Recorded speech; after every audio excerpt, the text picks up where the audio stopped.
screen, so I think it's good. Okay. Okay. Wonderful. I think we are live. Yes. Welcome back, everyone. Thank you for joining us for today's lawphysics webinar. My name is Alejandro Cárdenas-Avendaño, and I'm going to be today your host. We're very happy to present today analog gravity experiments with light in optical fibers by Friedrich Koenig. He got his PhD from the University of Erlangen-Nuremberg, and he currently serves as a lecturer at the School of Physics and Astronomy at St Andrews in Scotland. His research lies in quantum optics and quantum information, with a particular focus on quantum optics in curved space-time. We're happy to have him today as our guest. So he will talk about analog gravity experiments with light today. So remember that you can ask questions over email or through our YouTube channels, and then the questions will be read at the end of the talk. So without further ado, we will give time to Friedrich. Thank you for joining us. Right. Thank you very much for the kind introduction and for giving me the opportunity to present my work here in this interesting, innovative forum. So I'm at the University of St Andrews, and now I cannot go to the next slide, maybe here. Okay. Yes. So the University of St Andrews is in Scotland, which is in the north of the island of Great Britain, which is in the northwest of Europe. So in this little map here, you see St Andrews up here in the middle of the north part, which is Scotland, and England is down here with London being the capital. So we're up here, and it is a small university town, as you see on the right-hand side, with an ancient cathedral, and it's right next to the sea. We're a small university, but we are the oldest university in Scotland, and we're the third oldest in the UK overall. Okay, so just that's my coordinates. And now what I'm talking about is inspired by black holes. So on this slide, we see a simulation of the merging of two black holes that merge into a single black hole. And this is the event that about 10 years ago created the first detected signal of gravitational waves from the merging of two black holes. And it shows that there is new physics with black holes, and we're interested in the physics of black holes because they have intriguing aspects, like, for example, the Hawking radiation or these gravitational waves that they might emit. So our research is inspired by events like this black hole merger. And the outline of my talk is very simple. I just have two topics that I want to talk about. One is, they are both about creating analogues to events that are astronomical events around black holes. And in the first part of my talk, I will talk about the Hawking effect, how we can build an analog of the Hawking effect with light and optical fibers. And the second part of my talk is how we can create the analog of an oscillating black hole or black hole oscillations in an optical analog. So we're seeing what we can do with black holes that are hard to manipulate with because they are naturally very far away, and the signals are feeble. But if we can build an analog system in a laboratory, then we can learn more about black holes and verify some of the predictions for black holes in this analog system. Okay, so I'm going straight to the first topic, which is the Hawking effect and optical fibers. And I will start off with reminding you a bit about what actually is a black hole. So on this slide, you see on the left-hand side, this is a space-time diagram, time in the vertical, space on the horizontal. And in blue here, you see the shape of the outer surface of a collapsing body. This could be a star or something like that. and it's collapsing under its own gravity. And so as time proceeds, it becomes denser and denser. And if we look at light around this body, then initially the body is quite dilute and the light is going on straight lines. But if the body becomes dense, then there is enough gravitational pull from that mass on the light that the curve of light will bend towards this gravitating mass. And there is a point here where we start to have a density of mass so strong that it is able to capture light from this outer region here, which is known as the event horizon. See, the event horizon is a region beyond which the gravitational pull of the collapsing body, which forms a black hole, is so strong that even light cannot escape from this gravitational pull. And that is interesting because we can see that if we make a semi-classical calculation that Hawking did famously in 1974, we predict that this gravitating body is not just absorbing everything into it, but it actually radiates. And it radiates a thermal radiation, which has a temperature given by the famous Hawking radiation formula.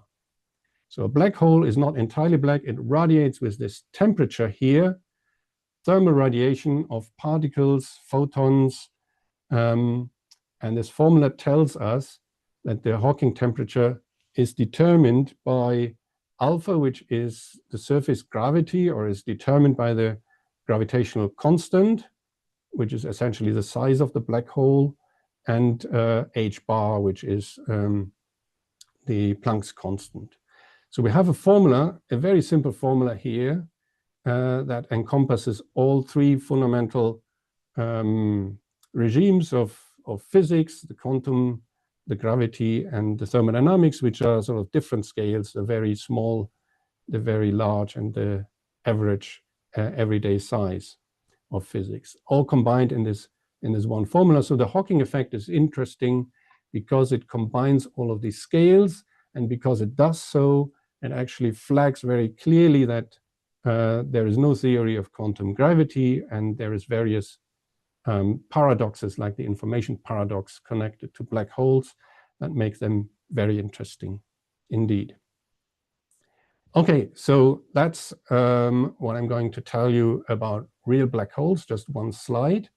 Now the question is for us, how can we create in a laboratory an artificial black hole? And the first idea of how to do this was presented by Bill Unruh in 1981, that's 45 years ago. And he was considering a flow of, a hydrodynamic flow of a river. And so pictorially, there's some fish in the river, and the fish all talk to each other, and it's all fine. But if the river is flowing towards a waterfall, then that means that the flow of the river is accelerating towards the waterfall.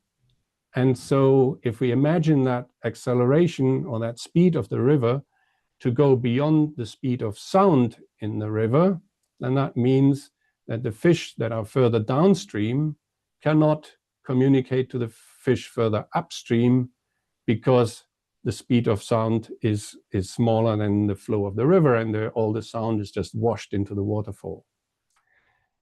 So if we have an accelerating river, then that the speed of the river will cross the speed of sound at some point, and that's here named the point of no return, or it is the analog of an event horizon.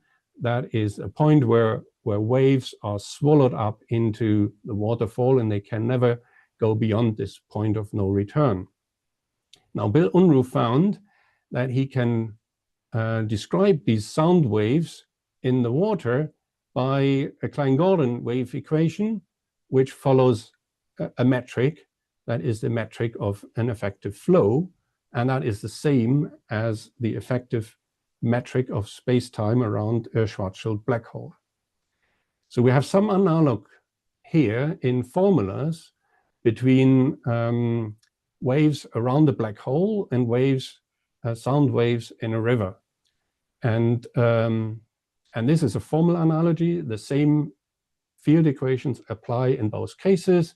So in principle, we expect the same physics to happen in both cases. So the river would emit naturally Hawking radiation according to this prediction.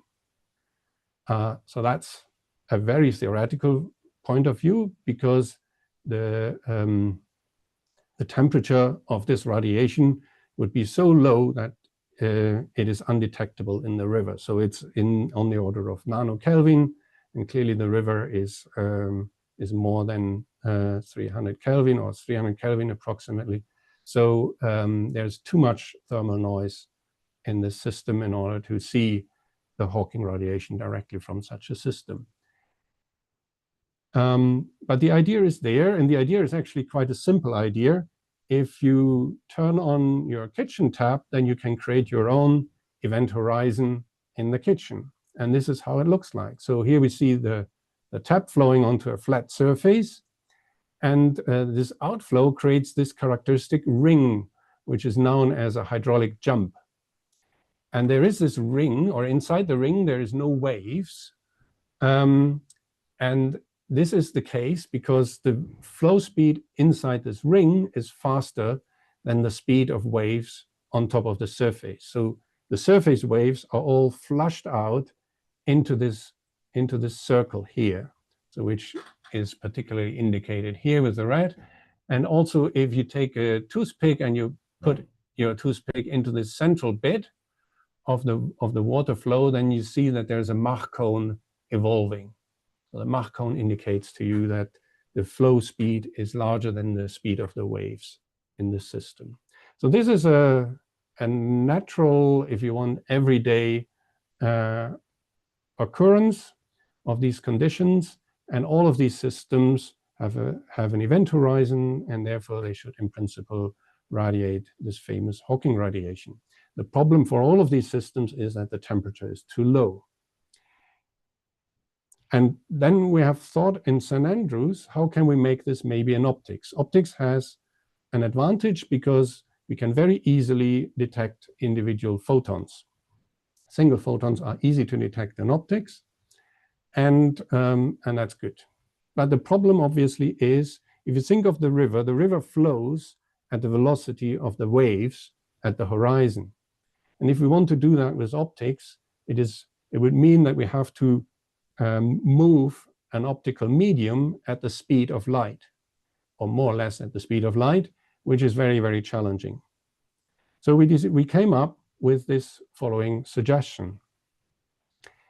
If we have a pulse, an optical pulse that is traveling down an optical fiber, then if this pulse is intense, it creates a change of the refractive index quasi-instantaneously around this pulse. So what we have traveling down the fiber is not just an optical pulse, it's also a perturbation of the refractive index. That's known as the optical Kerr effect, and the refractive index is just depending on the intensity, the instantaneous intensity of the pulse. So that means sending down a pulse through a nonlinear fiber is like sending down a refractive index perturbation down the fiber.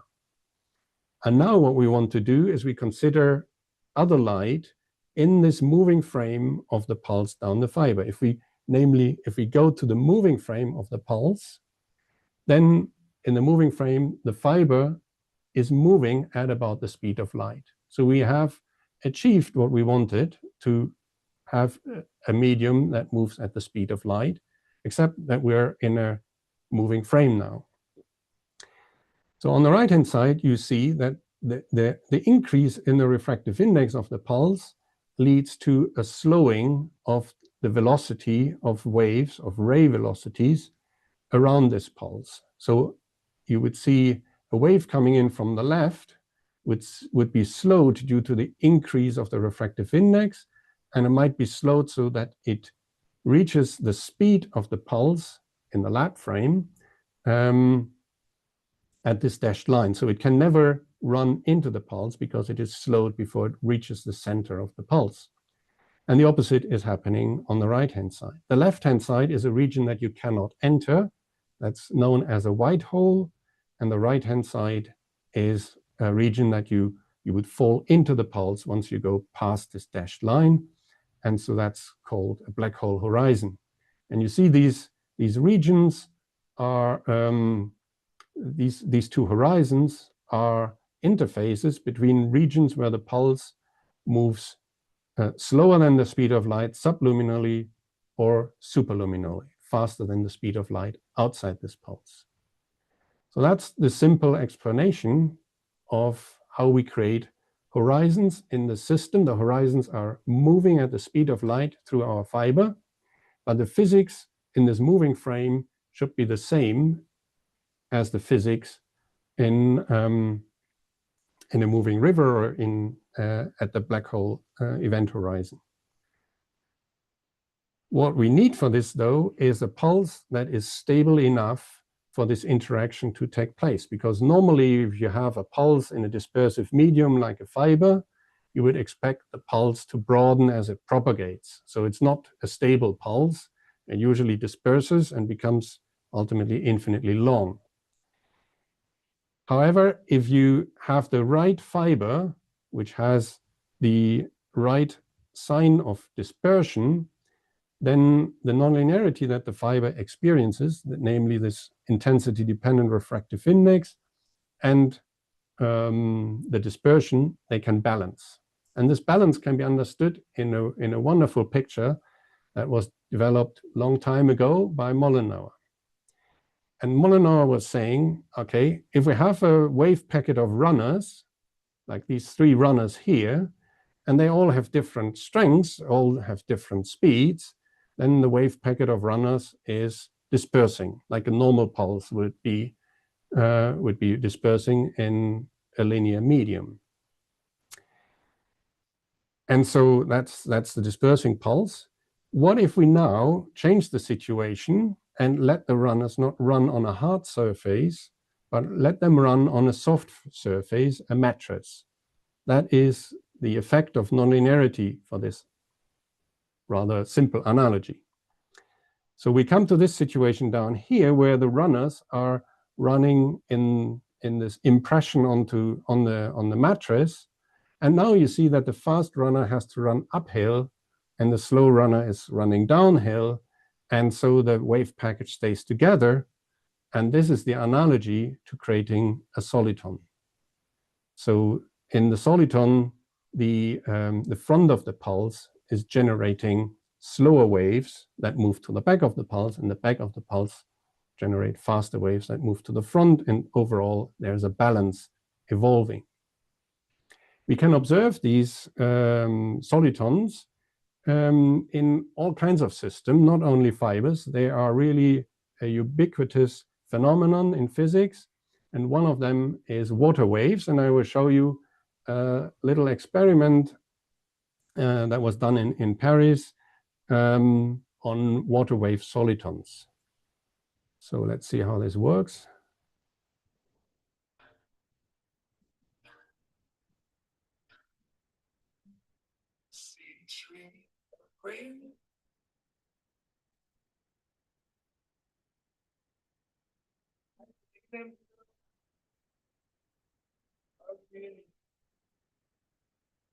To myself, what a wonderful world. And there's one more.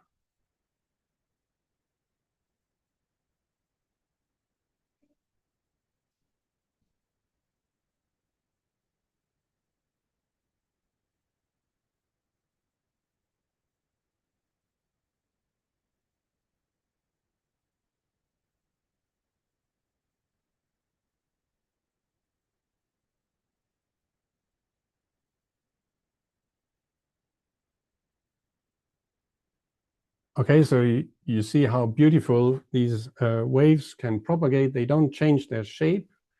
really, they don't disperse, and they can collide with each other and go through each other, as you would expect from solitons.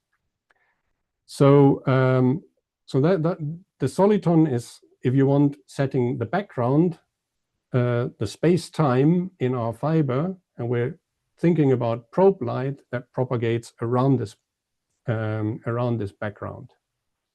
So if we look at the wave equation, then we can just write down for the electric field, field equation that comes straight out of Maxwell's equations. And if we use linear polarization, then we can simplify that into a scalar wave equation. Then we move simply into the moving frame of the pulse. The pulse moves at the group velocity, and we introduce the vector potential. And then we see that a perturbation in the vector potential follows this equation here, which is simply the second derivative equals the second tau derivative times the refractive index squared, roughly. So it's a good wave equation for the probe light that is around the soliton pulse. And this is if you can cast this into the form of the Klein-Gordon equation if you just use a relativistic notation here with the derivative in these co-moving coordinates zeta and tau. That is the form with a relevant inverse metric tensor given by this, which is the inverse metric tensor given by an effective flow. This works perfectly if we neglect dispersion of the system, and it works only approximately if we do have dispersion in the system, clearly because in out of space there is no dispersion because we don't have a medium. But in any analog wave system that we have in the lab, there will always be some dispersion. But it turns out that the effect that we want to observe is robust to dispersion. Okay, so let's go back to, we have the soliton now. It's a pulse in the moving frame, and we have a ray that is interacting with that soliton. And here you see how this interaction happens in the first example. So we have a ray, so time is going in the vertical direction. The soliton is stationary, its intensity is indicated by the green color, and space is on the horizontal axis. A ray is coming in, is initially moving onto the soliton, but as it sees the increase of the refractive index due to the Kerr effect, it frequency shifts and decelerates until it reaches this innermost point, which is then the group velocity horizon that the ray sees, and then it shifts further into the blue so that it can leave the soliton. That's the ray trajectory. You can have this ray trajectory or other ray trajectories, as I will show in a moment. With this ray trajectory, what you can observe in the lab is a blue shifting of the ray at the soliton, and this is indeed what we observed a while back. So on the left-hand side, you see a spectrum of a very narrow band infrared laser that we put into the fiber. That's a continuous wave laser, some probe light in the laser. And then we added to that a short pulse around 100, 150 femtosecond pulse that creates these horizons. And if you do that, you detect the green spectrum at the output, which means that some of the light has now been blue shifted to this little hump here. There's a blue shifted outgoing light, and that's exactly the same frequency shifting that we've just seen for a ray at the group velocity horizon. So with this experiment, we've shown that the physics of event horizons and frequency shifting is indeed happening as you would expect it, and it is in terms of this metric description and analog to the black hole evolution. Yeah. Other rays, so we've looked at this ray tracing phenomenon here. you could also come from the other side onto the soliton. Then you would not experience the sort of the region that you cannot enter, but you would have a region from the other side that you cannot enter, which is essentially a black hole horizon. Even though it looks like it's not entering, the black hole horizon describes what happens if you would move a little bit beyond the horizon, and then this light would be swallowed up. But if you just come from the outside, both of these horizons are reflective, the black hole and the white hole event horizon.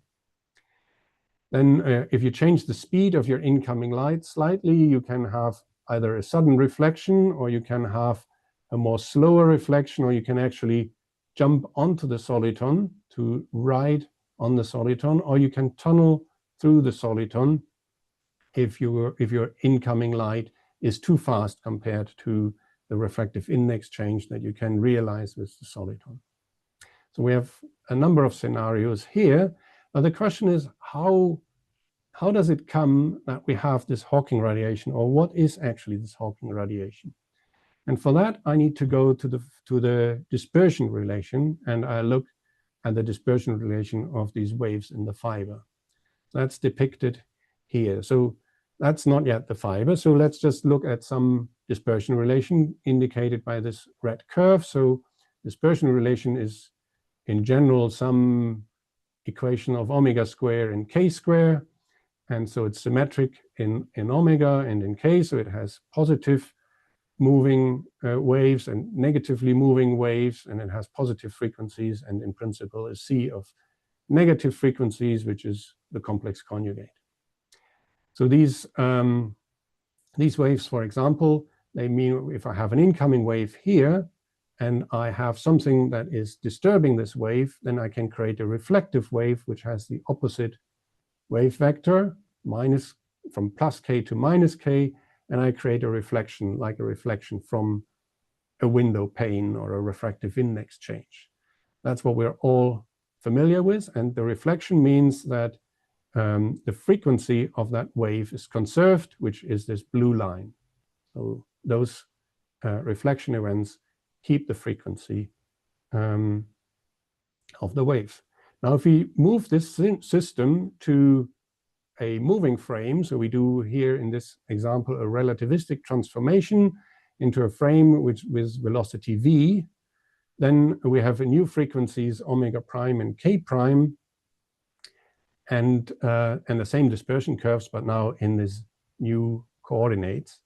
And we also have a frequency, a new frequency in the moving frame that is indicated by this blue line. And now if we have an input wave, then you see that the output wave here, the reflected wave, has a slightly different frequency. That is simply the fact of reflecting off a moving mirror, and the change in frequency comes from the movement of whatever is reflecting. But you see in addition that the physics is more complicated because we get another reflection up here. So there's now two reflections coming out.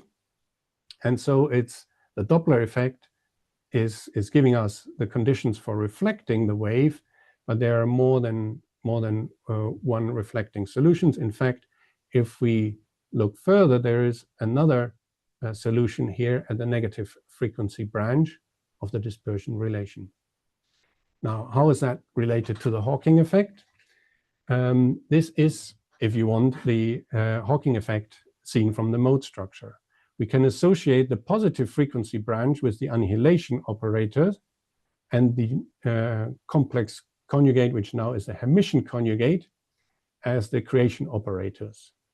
And so if I have a positive frequency or a positive frequency input field, and I scatter that field to these two output modes, then my output field is composed out of a field with characterized by an annihilation operator and a field characterized by a creation operator. So this mode mixing mixes annihilation and creation operator, and such a mixing transformation of a field is called a Bogoliubov transformation. And any Bogoliubov transformation is creating photon pairs if you send in a vacuum state. And that is exactly the mechanism by which the black hole is creating photon pairs. One of these pairs would be falling into the black hole, and one other partner of these pairs is coming out of the black hole. Okay, and so we have calculated for our fibers what kind of spectrum we would expect, and up here you see the spectrum in the moving frame, and for different nonlinearities, and you see if the nonlinearity is sufficiently large, we get a relatively frequency independent spectrum, which over a finite spectral interval. And in this frequency spectrum, we get about a thermal, at constant temperature, radiation of Hawking radiation from this black hole. In the laboratory frame, however, this spectral interval is all squashed into one narrow peak in the ultraviolet, and so in the laboratory frame, we will not see a thermal spectrum coming out, but the statistical properties of the light coming out of our black hole analog are exactly those of a thermal state. Okay, that's how I explain the analog of the event horizon and the analog of Hawking radiation in an optical fiber. There's other things that you can do with this system that we have done in the past. So we have observed these frequency shifts. You can also observe how waves are actually able to tunnel through the soliton. And we can control the tunneling by controlling the input speed, similar to what I've said with these ray tracing diagrams. You can change how the speed and the input speed is coming onto the soliton. If the speed is very slow, then it has a low probability of tunneling. We get almost perfect reflections. If the input light is too fast, then the light would go, a lot of light will tunnel through, or the light will just go through the soliton. We can also use the horizons to trap light, to trap and release light behind these horizons, which is shown in this paper. And we have also shown that we can detect this negative frequency wave that is the particle that is falling into the black hole. That negative frequency wave has a distinct frequency in these experiments, and was detected in this experiment. And there's a lot of calculations that we did here about the black hole spectrum. Okay, so I will now switch topics to the second part of my talk, which is about the black hole oscillations in an optical analog. So we switch back to black holes, switch back to our starting point. The first signal of the LIGO detector is based on this waveform that came into the detector. This is a best fit theoretical waveform, and it consists out of these three phases. I'm focusing here on the last phase, when the two black holes have merged into one black hole, but the one black hole is still in an excited state, and it oscillates. It oscillates, as you see up here, and these oscillations create these gravitational waves that were detected by the LIGO detector. This final phase is called the ring down phase of the black hole, and it is very special because it can be described by a spectrum, a discrete spectrum of frequencies, which is independent of the initial state of the system, like the two individual black holes that are about to merge. It is a characteristic of the final system, the final black hole, which is just determined by its mass and its spin. So we can use a careful spectroscopy of the signal in the future with future gravitational wave measurements to determine, based on that ring down, to determine the mass and the spin of black holes. And that is a program called black hole spectroscopy. And so what we want to do in the lab is build an analog of this system so that we can possibly try out this black hole spectroscopy in the laboratory. So we go first and define what we mean by this ring down. We know what a normal oscillation is. So that's a normal mode oscillation is given by a closed conservative system that is given by a Hermitian Hamiltonian. And you know that's how we describe harmonic oscillators and quantum fields. The total solution is by the spectral theorem, a superposition of all the frequency modes. And so that's a well-known system. If we go to these ring-down fields, they are described by a different set of modes, which is not a real set of modes, and therefore it's called quasi-normal modes.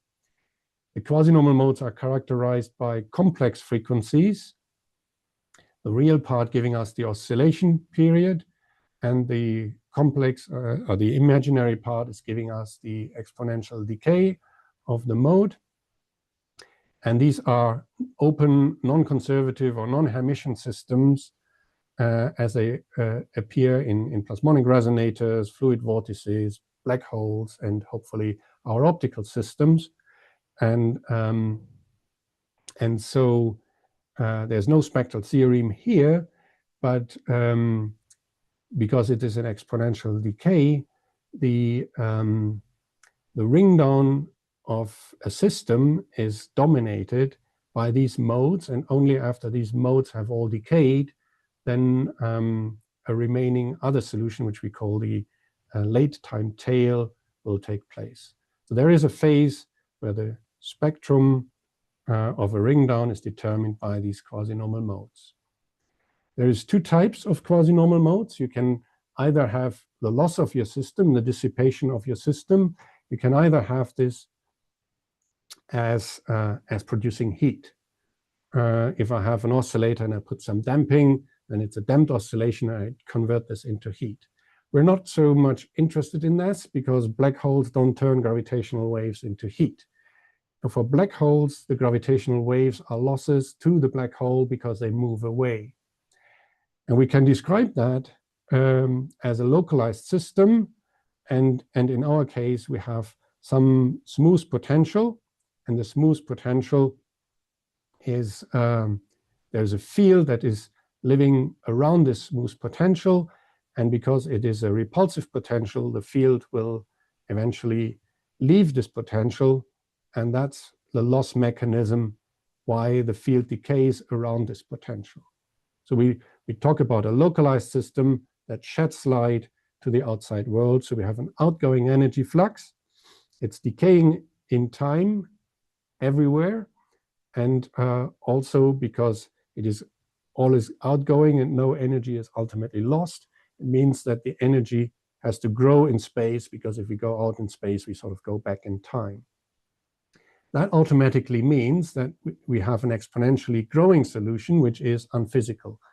So these quasi-normal modes are, for the full space, they are ideally unphysical, and we can only have approximate solutions on finite regions of a space-time. Okay, so black holes,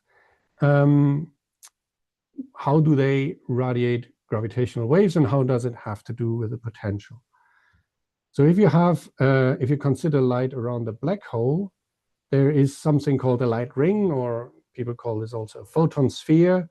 If you consider light going around the black hole here, then there is a closed loop trajectory where the attraction of the black hole is just enough to keep the light on this closed loop. And this light ring, we can have light on this light ring, or we can have any scalar field or electromagnetic or even a gravitational perturbation on this light ring. And as soon as this light ring is occupied, because you see it is an unstable situation, if the light goes a little bit further away from the black hole, then the gravitational pull of the black hole is less and it will escape the black hole. Or if it goes further in towards the black hole, it will actually fall into the black hole eventually because of the stronger gravitational pull. It's a delicate balance of the light ring. But if the light ring stores some field, then this field will radiate from the light ring, and that is why black holes radiate from their light ring. This is different from the Hawking radiation, which is emerging from the event horizon, which I'm completely neglecting in this analysis. Okay, so if we look at a field that is coming around towards the black hole, it might look like this. It's going around the black hole. If we go into the frame into the radial direction, the field is coming towards us and then moves away. So we see that actually the black hole quite counterintuitively looks like a repulsive potential here. So we can represent it as a repulsive potential where the field, if it would be on the light ring, it would be at the top of this potential. But in this simulation, the field is just approaching the black hole, is not quite reaching the top, and is leaving the black hole again to the outside world. These fields around the black hole are described, of course, by the Klein-Gordon equation for in this case, for a massless scalar field. And we separate the solution of this equation into radial and azimuthal parts, and we get, for the radial part, we get an equation for the radial wave function, which follows a one-dimensional Schrödinger equation with a potential where the potential is given by the centrifugal barrier, or this potential here of the black hole. So we can turn the quasi-normal mode problem, or the ring-down problem of a black hole, into a one-dimensional problem of a nonlinear Schrödinger equation. And if we want to solve this nonlinear Schrödinger equation, we want to find its quasi-normal mode spectrum. It's actually quite difficult. It's a complicated calculation. However, you can simplify this calculation by a Peschel-Teller approximation. The ring down will always be dominated by the lowest order, by the least damped oscillations, because the higher damped modes, they decay much quicker. And those lowest order modes are well described by any potential that has the right curvature at the top. And if you choose this hyperbolic secant square potential, which is called the inverted Peschel-Teller potential, then this particular form of a potential has analytic solutions. So a regular way in astronomy is to take any centrifugal barrier potential of any black hole, and you map it onto a Peschel-Teller potential, and that gives you reliably good approximations for the lowest order ring down of these black holes. So it approximates Schwarzschild de Sitter or anti-de Sitter black holes. It is exact only in the weird Nari or the extremal black hole situation. What you see on the right-hand side here is now an example of this, or is the spectrum of this Peschel-Teller approximated potential. So we get the fundamental mode is n equals 0.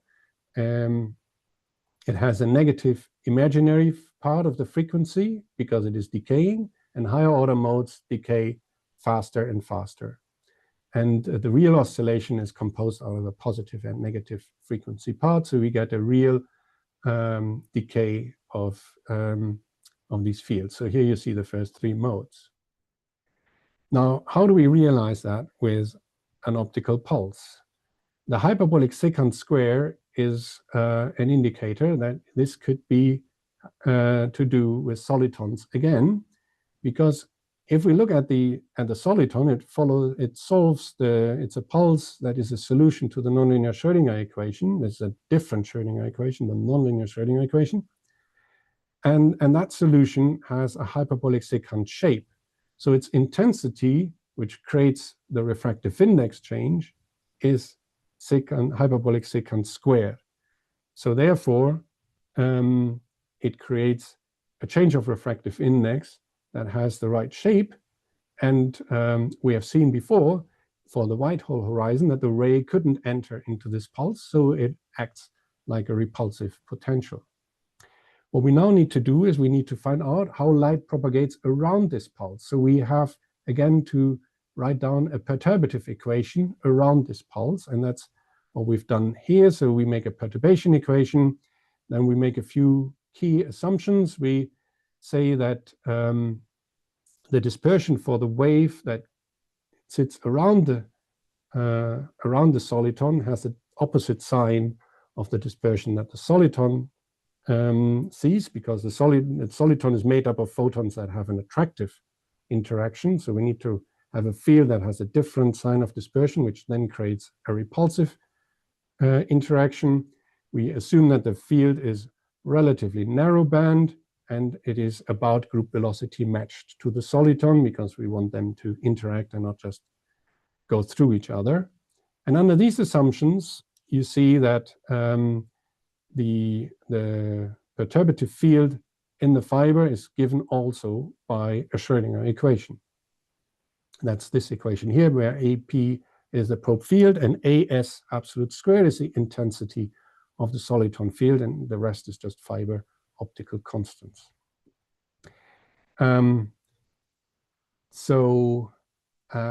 Because that has the same form of the Schrödinger equation, we can readily write down the quasi-normal mode spectrum of the system, which is now the advantage of having this Peuchet-Teller potential. And you see that it's a complicated expression, but it just depends on one parameter, which is the ratio of group velocity dispersions between the soliton and this field around the soliton. What we find is that we have all these modes lie on a parabola in the complex plane. And because they are on this parabola here, we see that the real part of the frequency changes sign after a few modes. And so that changes the sign of the phase velocity. So in contrast to an astronomical system where there's no dispersion, in this laboratory system, we have the interesting phenomenon of ingoing and outgoing quasi-normal modes. So the first quasi-normal modes have an outgoing phase velocity, and then after the first three in this case, the phase velocity becomes incoming, and the remaining infinity of modes has an incoming phase velocity. These are the spatial profiles of these quasi-normal modes. You see they decay in time, zeta is our time, and they are divergent in space tau. And in color, you see encoded is the phase of these. And if you follow the phase, then you see the phase is outgoing towards tau towards infinity, going outwards in both directions. For the first three modes, but if we go to the next higher modes, then these phase contours turn around and we get incoming phase contours, and we have incoming phases for the higher order modes. Okay, formally, we have this equivalence between the mode profiles of our fiber optical system and the astronomical system. However, the Schrödinger equation of the astronomical system had a second time derivative, and our system only has a first time derivative. Therefore, even though the spatial profiles are identical, the mode frequencies are different, or the temporal profiles of these modes are different. They follow a different field evolution, unless, I'll just go quickly over this, unless we do have a very small group velocity dispersion at our probe field. If we have that, then the approximation becomes better and better here. With a factor of 5 in the probe dispersion, you get for each step in these pictures, you get a perfect match of the spectra to each other. And in that limit of a very small probe dispersion, we have a perfect analogy in the equations, and our fiber optical system would be a quantum simulator for black hole oscillations. Okay, so we have simulated this in our collaboration with an incoming pulse disturbing scattering on the soliton, and then this scattering, we look at the signal at this position indicated by this vertical line, and the field at this position first rises and then it decays exponentially with the right ring down frequency given by our theory. Okay, so summarizing, we have seen that the soliton acts as an optical potential with turning points, with horizons, and this is sort of the common framework of this talk. And we can use these horizons to hopefully observe the analog Hawking radiation, which we calculated so far. We also then can use these optical potentials to simulate a ring down of black holes, or to find the ring down spectrum of the soliton, which was the first dispersive system with quasi-normal modes exhibiting ingoing and outgoing quasi-normal modes. I think for the future, we think that we want to observe these quasi-normal mode oscillations. We can generalize this system to other non-relativistic quasi-normal modes. The first step is done in this paper here. So if you have a non-relativistic system and you want to find the quasi-normal modes of it, that might be a first good paper to look at. We can investigate the potential spectral instability in the pseudospectrum in the quasi-normal mode spectrum. And what we're really long-term interested in is to look at quantum effects of the quantum field evolving on a quantum background. Thank you very much for your, I should also mention my team here. So this is the team in St. Andrews who contributed to this research. In particular, the horizon systems were investigated by Maxime Jacquet, and the quasi-normal modes of solitons by Christopher Burgess, and we are collaborating with King's College London, which provided us with a field theoretical insight and the simulations that you have seen of the quasi-normal modes. Thank you very much. Thank you for this lovely talk and the intersection of experiments and then curved spacetimes and these analogues. Let me see if there are questions on the YouTube channel or someone here on the call. I don't see anything on YouTube. I'll start with a question. I have several questions. I find this fascinating, but just in the interest of time, if you have these negative frequencies, then in principle, we know like for the Hawking radiation with black holes, the black hole in principle can shrink and then it will evaporate. What's the analog of that in your analog? That's a very good question. I'm afraid we don't have a shrinking. I mean, the energy of the. Okay, this is connected to the question: if you have a pulse going through the fiber and it creates these horizons, and the horizon spontaneously creates photon pairs, where is this energy coming from? Yeah. And obviously, the energy has to come from the pulse. Yeah. So there is a back reaction that we have onto the pulse, which we regularly neglect in our calculations. So it would be interesting to calculate this back reaction to see it should give sort of a little dent in the soliton pulse wherever a pair of photons is emitted, or the more field theoretically the emitted field would impact on the soliton. But you guys have measured it, or these were just the theoretical calculations for that negative frequencies? We have observed in the sense that even if you sorry, go ahead. Yeah, we have observed the negative frequency mode in the classical regime. If we sort of stimulate it, I see. Okay. Then we have identified the mode, and it can be clearly identified by its frequency because no other signal would generate that frequency. But we have not seen the spontaneous Hawking emission. Okay. Thank you. And another more a curiosity, just so the measurements that you can do on a fiber optic, where can you make those measurements? Or I know nothing about this experiment setups. It's just at the end, or you can actually probe it, because in simulations you had it. You have to be in the moving pulse or something. So how do you actually measure this on an optic? Where can you measure that? So the photons are generated in the moving frame, and this is a frame that moves with constant velocity. So any photons that are generated in a frame with constant velocity also have to exist in the laboratory frame. The photon number is frame independent. This is different from an accelerating frame, but we're just having an inertial frame. And so the photons that are generated in the moving frame are also detectable, but they would be detected at a different frequency because of the Doppler shifting.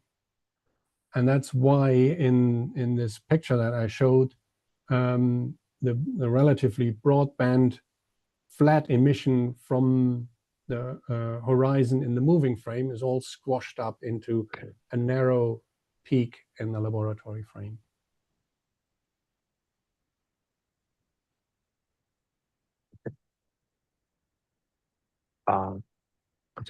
Okay.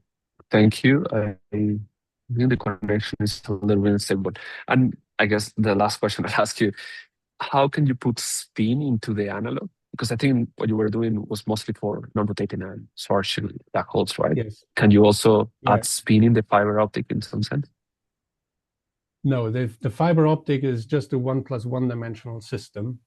So we cannot have any spin in this. But there are other analogs with water waves or with superfluids or Bose-Einstein condensates or polaritons, where you can explore two-dimensional systems. I don't see this possible with fiber optics because of dimensionality here. I see. And again, pardon my ignorance, there are no, like, I don't know, you're very welcome. Like flat sheet fibers, or like a fiber has to be one-dimensional? Can we have, I don't know, like a screen? Is there, does that even exist? Or yeah, you would have to have a two-dimensional fiber. I'm not sure how that doesn't exist. There is a system called quantum fluids of light, which is a two-dimensional system, but it's very slow, so it cannot be used for a Hawking process. Okay, wonderful. Okay, let me see. Are there more questions here from the Zoom call? Let me check the YouTube. I don't see anything. We're perfectly on time. Okay. Well, thank you very much, Friedrich, for this lovely talk. I think the last slide you were saying that there are PhD openings and stuff. So that's for students in the audience. Stay in touch if you're interested in this interesting theory and experiments. And this was our lawphysics webinar 201. So stay tuned for the next one. It's more coming. And Friedrich, thank you very much for participating. Thank you very much, everybody. We are not live. Wonderful. And we have 27 views. So that's actually